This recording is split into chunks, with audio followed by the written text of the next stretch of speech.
Katil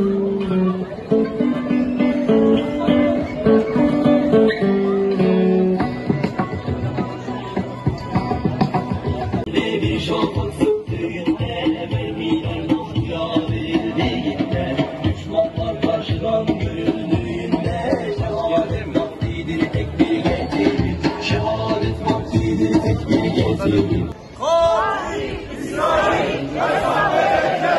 Katil İsrail hesap verecek! Katil İsrail hesap verecek! Allahu Ekber! Allahu Ekber! Zekâte te'simu billah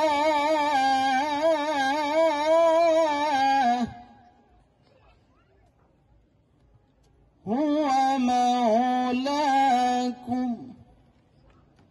feni'mel mevlâ ve ni'men nasîr.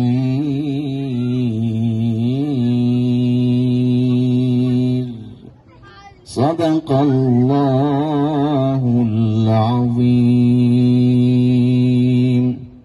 Siyonist İsrail rejimi birkaç gün önce yeni bir caniliğe imza atmış ve Refah'ta onlarca Filistinliyi bombalarla yakarak şehit etmiştir.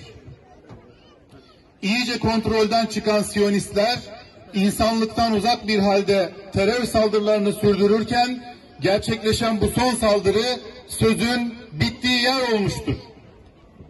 Uluslararası Adalet Divanı'nın saldırıları durdurma kararı aldığı, Gazze şeridindeki Refah kentinde yerinden edilen Filistinlilerin çadırlarını bombalayan Siyonistleri anlayacağı tek dilin silah olduğu daha da net bir şekilde bir kez daha ortaya çıkmıştır.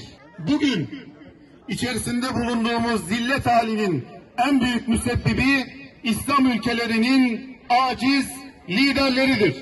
Bugün içerisinde bulunduğumuz zillet halinin en büyük müsebbibi İsrail rejimine karşı vahdet ruhunu kuşanıp İslam barış gücünü oluşturmayanlardır.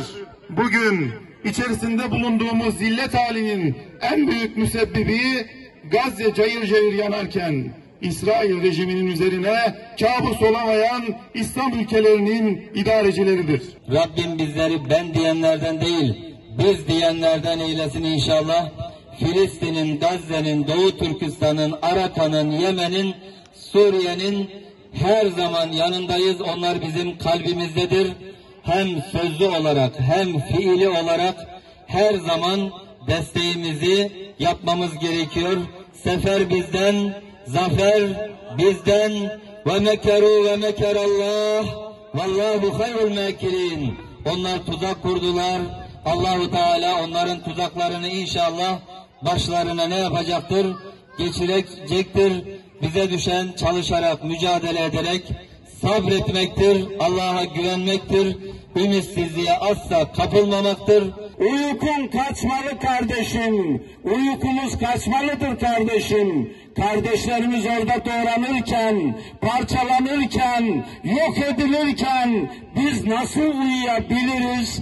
Evet, biz nasıl uyuyabiliriz? Bir futbol maçında milyonlar ayağa kalkıp meydanları doldurup sabahlara kadar kutlarken kardeşi katledilenlerin tavrı, davranışı, hepimizin hali ağlanacaktır.